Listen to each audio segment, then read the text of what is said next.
La obra más conocida de Erasmo de Róterdam es Elogio de la locura, también llamada Elogio de la necedad, de la estupidez o de la estulticia. Es una sátira donde este filósofo y teólogo hace hablar a la necedad, la cual se elogia a sí misma. De ahí el título del libro. Los capítulos 24 y 25 tratan de la inutilidad de los sabios. Primero se refiere al coloso de la filosofía occidental, Sócrates, de quien dice: verdad es que este hombre no había perdido el juicio completamente, porque nunca quiso admitir para sí el título de sabio, atribuyéndolo solo a Dios, y porque estimaba que el sabio debía mantenerse apartado de la política, aunque hubiera hecho muchísimo mejor, enseñando que el que aspire a vivir entre los hombres debe abstenerse de toda sabiduría. Es conocida la historia de Sócrates, quien ridiculizaba a los que se creían sabios, y ni él aceptaba ser uno. Para él, reconocer la propia ignorancia era signo de sabiduría. Para la necedad, en cambio, es conveniente no ser sabio en la vida, ya que la mayoría no lo son tontos, y como dijo Cicerón, todo el mundo está lleno de estúpidos. Luego continúa hablando del filósofo griego. Mientras filosofaba cerca de las nubes y de las ideas, y contaba los pasos de una pulga, y se extasiaba con el zumbido de un mosquito, no aprendía aquellas cosas que eran las más necesarias en la vida. Sócrates era meditabundo, tenía una conducta peculiar. Su curiosidad le hacía investigar el porqué de las cosas. Por eso había sido ridiculizado por Aristófanes, siendo retratado en una cesta mirando al cielo, como un tonto. La locura o necedad, que es quien habla, también alude a Platón, a Teofrasto, discípulo de este y de Aristóteles, y a Isócrates, el orador. Además menciona a Cicerón, el padre de la elocuencia romana, de quien dice que temblaba y balbucía como un niño cuando comenzaba sus discursos. La necedad, que es quien habla en esta obra, reitera que la sabiduría es un obstáculo para hacer las cosas con perfección. Después se refiere a la sentencia de Platón, quien aseguró que los filósofos serían los mejores gobernantes. Dice: qué felices serían los pueblos si los reyes fueran filósofos o los filósofos reyes. Pero si consultan la historia, sabrán de que nunca ha habido gobiernos más funestos para las naciones que aquellos en que el poder cayó en manos de algún filosofastro o de algún aficionado a las letras. Es decir, falsos filósofos, embaucadores, no sabios verdaderos, como por ejemplo Marco Aurelio, el emperador, a quien sí reconoce como buen gobernante la necedad. Sin embargo, afirma que al ser tan buen filósofo resultaba ya sin más molesto y odioso para los ciudadanos. Pero en fin, concedamos que fue bueno, dice. Por último, la necedad recurre a la naturaleza para sostener que incluso ella se cuida de los sabios, apunta. Es de notar que todos los que se entregan al estudio de la sabiduría, siendo infelicísimos en las cosas del mundo, lo son singularmente en la procreación de sus hijos. En lo cual, a mi juicio, la previsora naturaleza procura que el mal de la sabiduría no invada la especie humana.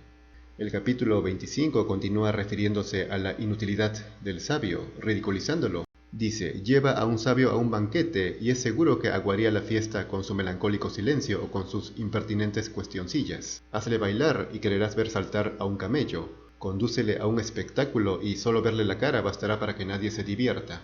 El propio Erasmo, siendo uno de esos sabios, un erudito, se burla de esa condición. Señala: si ha de comprar algo, si ha de hacer un contrato, si en resumen ha de hacer alguna de esas cosas sin las que esta vida no puede seguir su curso cotidiano, dirías que el sabio ese es un pedazo de alcornoque y no un ser humano.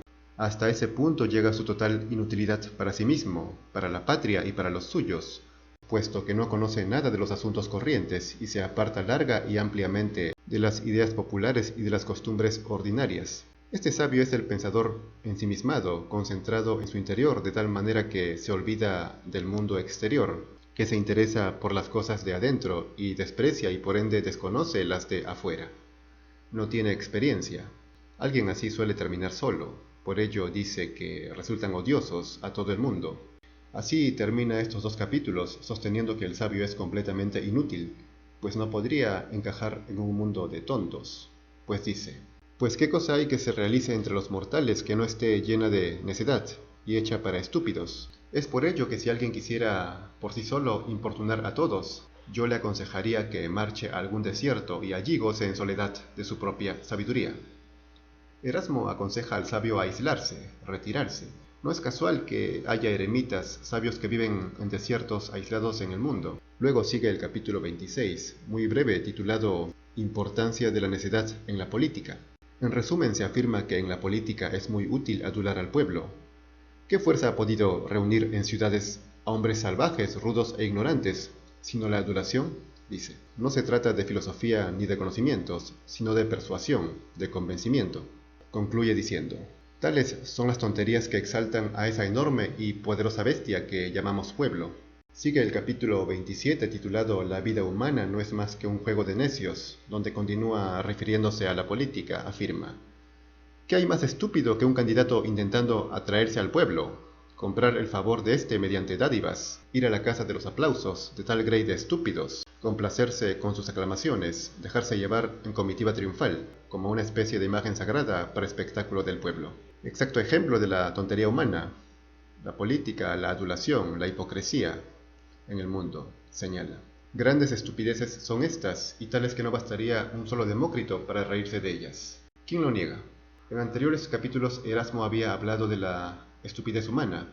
En el capítulo 16 titulado En ningún lugar falta la necedad, afirmó: ante todo pueden ver con qué providencia tan notable la naturaleza, madre y artífice del género humano, se ha preocupado de que en ningún lugar falte una pizca de necedad. También en el intitulado capítulo La vida entera se debe a la necedad, dijo: ¿qué puede haber más agradable o más precioso que la vida misma? ¿Y a quién se puede atribuir el origen de esta con más propiedad que a mí? Es decir, a la locura o a la necedad. Termina de la siguiente manera: esta clase de estupidez engendra naciones. Gracias a ella se mantienen las autoridades, las magistraturas, la religión, los consejos, los tribunales. Y en fin, en la vida humana no hay nada que no sea una especie de juego de la estupidez. Después sigue un capítulo brevísimo de pocas líneas titulado Las artes son frutos de la vanagloria.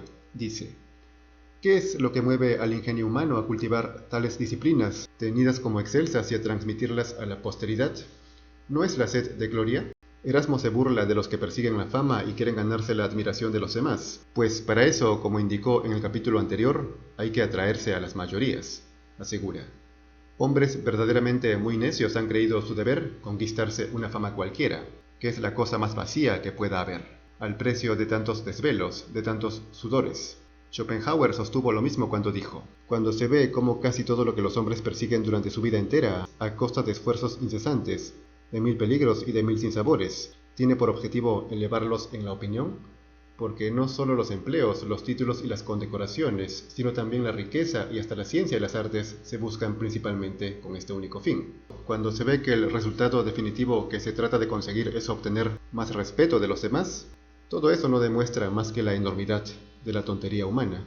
En fin, concluye Erasmo en boca de la locura o necedad diciendo: gracias a todo ello debes a la necedad ventajas muy notables en la vida, y lo que es mucho más agradable, la posibilidad de gozar de la necedad de los demás.